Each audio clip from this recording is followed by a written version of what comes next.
Catherine Hernandez, welcome to Q. How are you? Oh, I'm over the moon and so honored to speak with you again. Congratulations. I was saying to you beforehand, I'm not sure if I have the right words to describe how this film made me feel, but I felt it all so powerfully. Oh my goodness. No, see, I just every minute of this process of, being accepted into TIFF and everything, I just feel honored. That's a word that keeps on coming up is that I'm honored that people wanted to hear the story in the first place, that the book was made in the first place. Honored by the community that loved me so dearly because it was born out of love. By the team that made this happen. I can't tell you how blessed I feel during this time. How are you feeling knowing that a lot of people are about to see it? Ooh, I mean, my daughter said it perfectly. Mom, this came from your mind, and yeah, I mean it feels like that. Like, oh, this is something very, very personal. It's a love letter to this community that is resilient, hardworking, that refuses to back down despite being an afterthought to the powers that be. It's an afterthought to a city that is constantly moving and shaking and changing in such terrifying ways. And Scarborough is this one pocket of it that is because of race and class that is often forgotten when it comes to transit and housing and just like the basic quality of life here.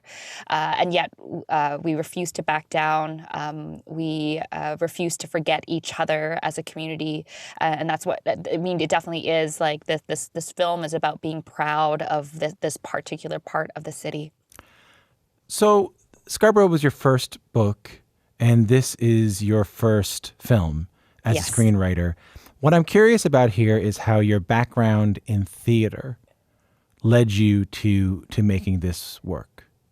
Well, in theater, I feel like we're like gluttons for punishment. Like I wanted to write a book just because it was something new. I didn't know how to do it, so I just thought I'm going to just try my best. Wear another hat. But it was different for me because in theater usually you have actors around a table that are giving you feedback about how to make the project better. But there was nobody there. It was all very, very lonely. And so I decided to write the book just like as you would in a theater workshop where I would write it out loud. So I would say like what I wanted to write. I would say it out loud, make sure that it lifted off the page in the right way, and then commit it to the manuscript. And even through the edits, I was always like that, saying it out loud, then committing it to the page. So then when I adapted it into a screenplay, a lot of the dialogue was already there, and it was like, somewhat workshopped because I had said it out loud already. I knew that it was going to be natural, but also leaving a lot of space there for things to be very natural between actors and allowing them to improvise where they felt necessary.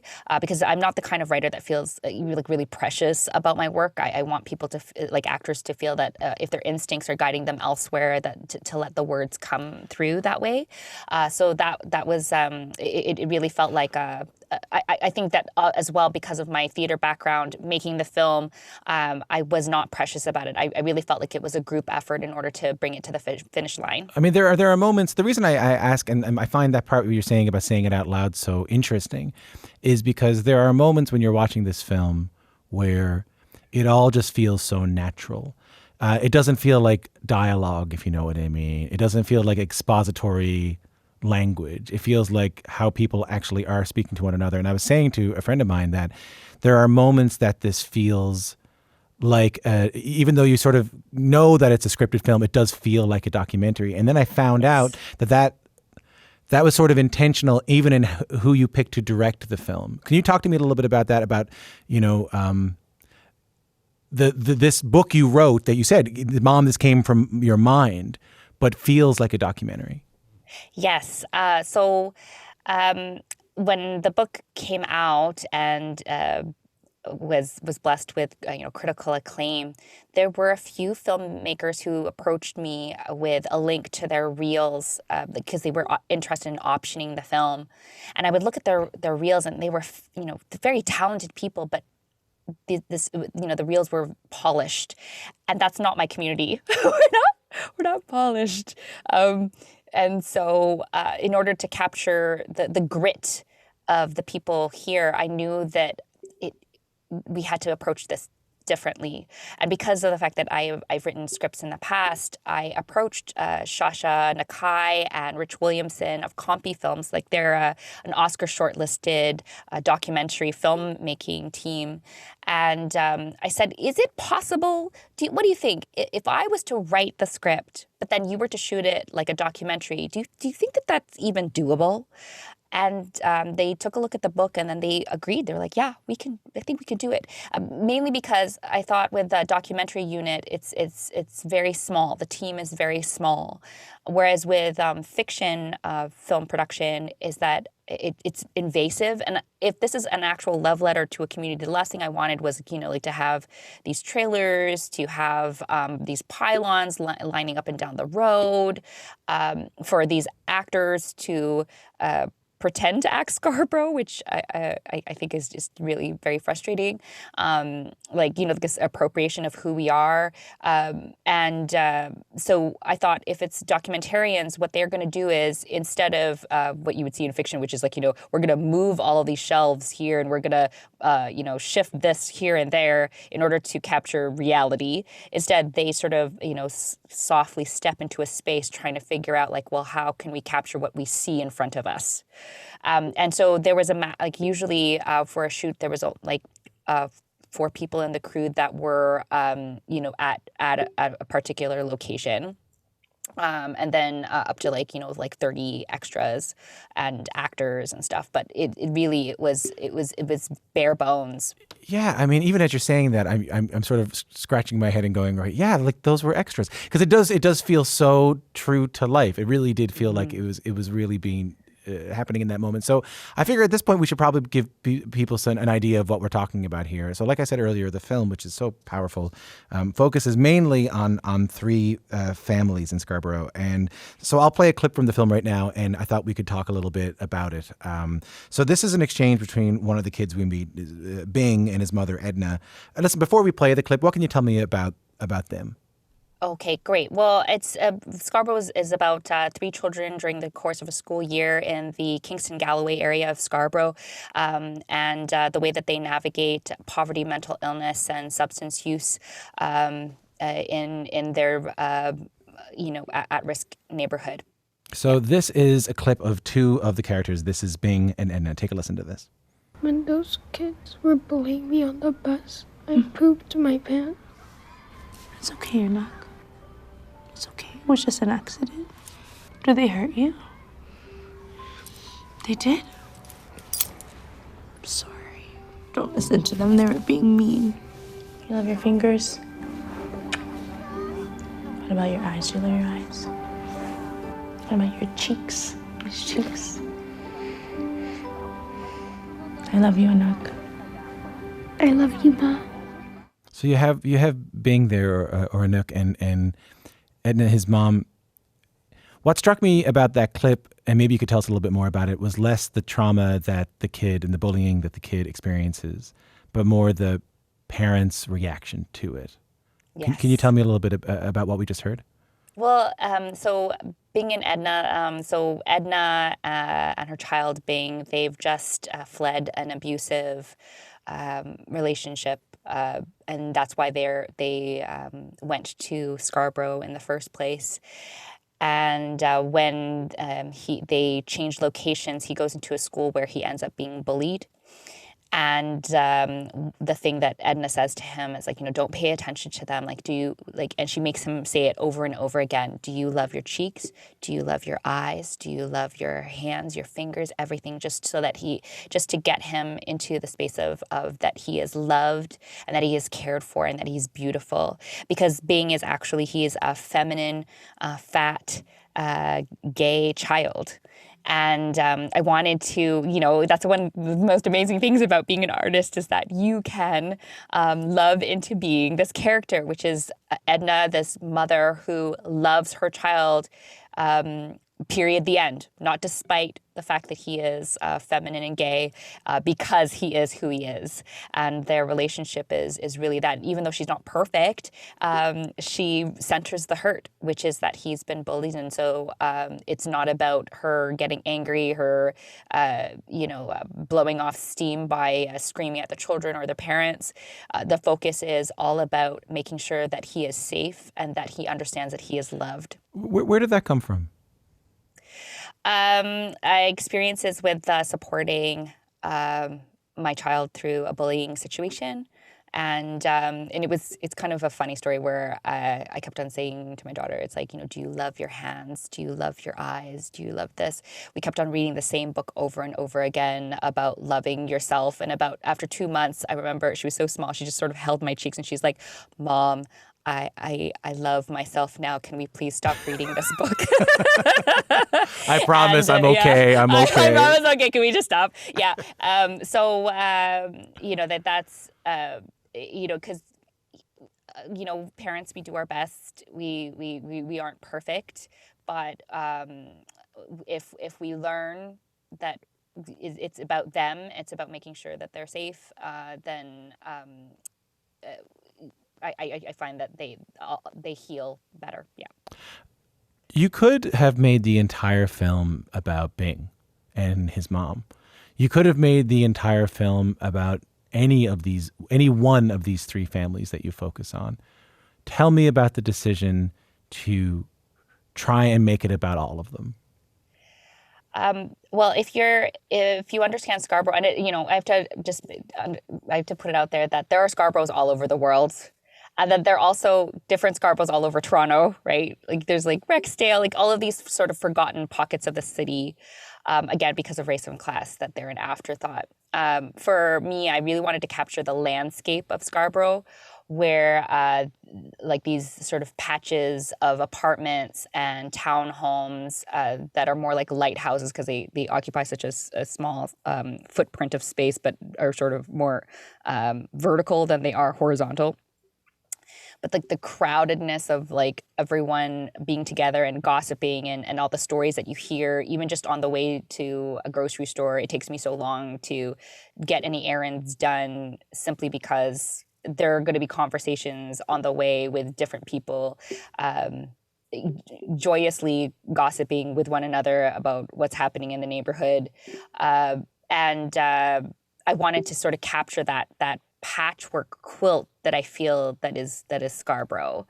And so the way, if I was to capture that energy of me walking, for example, to the mailbox and having 7 different conversations between here and the 10 meters to my mailbox, I needed it to be a multi-narrative novel and definitely a multi-narrative film. So how do you how do I put this now? So say with Bing and his mom, given your own Filipino background, you might be able to speak from a more authentic place about their experiences. But for the other characters, how do you ensure that what you're portraying here is coming from an authentic place? I love that question. And I get asked that question a lot. Is that for the work that I create, I ask for help from a group of people who are from those communities. And I first off is that I pay them for their time. Back then, I was living hand to mouth, so the people that were part of my accountability team, I don't call them sensitivity readers because they're not reading it because they're sensitive. They're reading it because they want to keep you accountable. Is that they were paid for the time in like loaves of bread, or me taking care of the children every now and then, or me making dinner for them.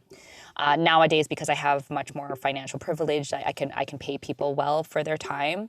And I will always operate that way because there will be things that I don't understand about a particular community that I might, like a word that I might think is not offensive because of the privileges that I hold, that another community member, another person from that specific community will say, actually, you can do better. So they will tell you whether or not this is actually your story to tell. You have to be open to a no. that's part of my allyship is hearing, actually, this is not your story. And Shelve that it. did happen. Hey, that there were stories you wanted to tell that you were, you were advised to stay away from. Yeah, well, not for this particular book, but there are plays like that I realized of like, that's not for me. That's for someone else to tell, if ever, and it's fine. You have to let it go. Also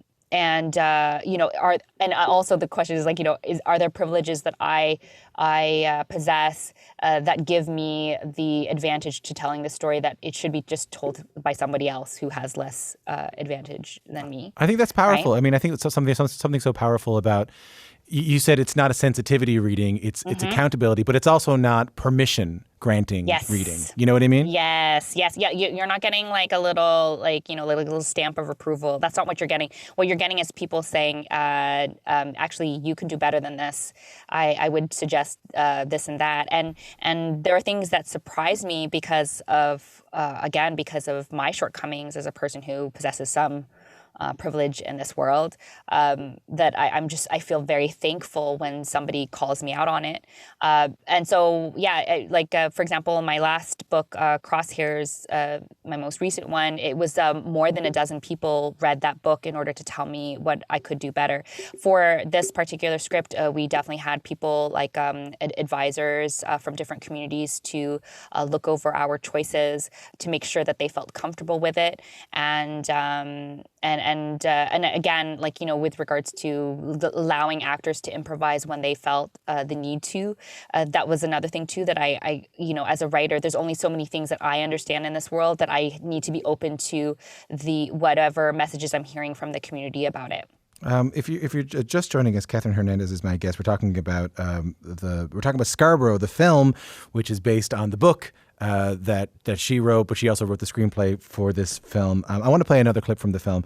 This is an exchange between Ms. Hina, who is a community facilitator. I hesitate to call a teacher. Yeah, we were talking a little bit about what she is, a community facilitator, and Laura, one of the kids. And this is followed by an exchange between Ms. Hina and then Laura's father. Take a listen to this. Hug. Yes. Laura, you just read your first word. Congratulations. Laura, is it okay if I give you a hug?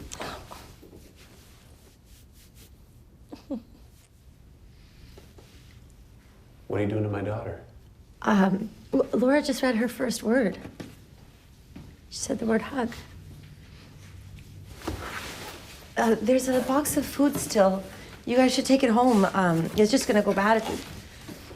I don't want your food box, and I don't want you touching my kid. If you're just joining us, I'm Tom Power. Catherine Hernandez is my guest, the writer of the new film Scarborough, based on the book, which she also wrote.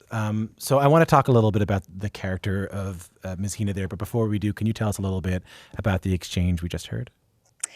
So what you just heard is a clip from the film where Miss Hina has been trying to teach a young girl by the name of Laura how to read, and she does so in a really interesting way, and I won't give that away, but just like using these letters and teaching her what how the sounds are made. One of the things that I really loved when I was making this book is just watching frontline workers and the gracefulness in which they support their communities without them feeling like as if they are being supported, and that's what I really wanted to capture in Miss Hina's presence in the film. And so she does, this gracefulness is seen in the way that she teaches Laura how to read, and in the midst of that, Laura's father gets upset that there's this connection that is made between the two of them because of the fact that he's a white supremacist, and then it leads to this tragic event that I won't give away. And it's the character of Miss Hina is so powerful. What made you want to? I guess what story were you trying to tell between the relationship between Ms. Hina, this community facilitator, and these kids? Oh, there was one book reading that I did a few years back when the book first came out, that it was for people who were getting their master's in social work.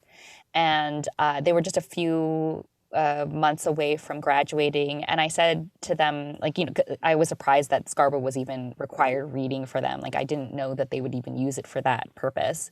But I said, as you all are embarking on your lives as social workers, I just want you to remember that everything that Miss Hina does that is right, that is good, is actually against the rules.